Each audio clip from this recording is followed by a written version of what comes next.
I just want to give you different words because when we use words like demanding, whiny, and clingy, we are going to approach them with, you tell me, more frustration, more annoyance, lower tolerance, less patience, more edge.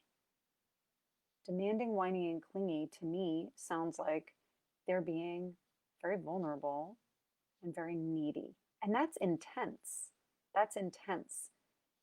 But if we can neutralize the language from the beginning of how we're perceiving our kids' behaviors, we are in a much better position to be engaging with them in a loving, compassionate, connected way.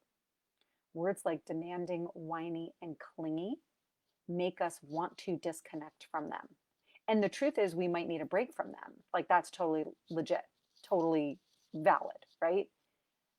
But even the way that we get a break from kids or from a person who's being demanding, whiny, and clingy, the way that we seek a break from that person versus a person who is being maybe like too vulnerable for us or too um, too emotional for us or too intense for us, anybody who's flooding us in some way, the way that we excuse ourselves or establish boundaries or get space is going to be fundamentally different. Does that make sense?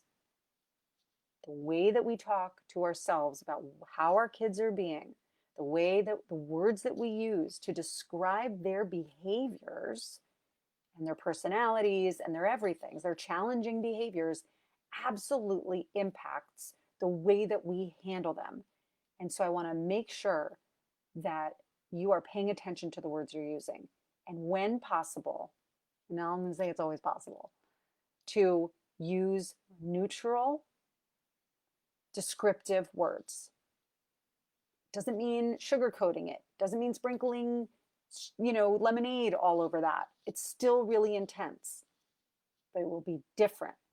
Your compassion, your empathy will be more primed if you use different words to describe their behavior. Does that make sense? Give it a try and see how it affects you. I guarantee it's going to make a difference.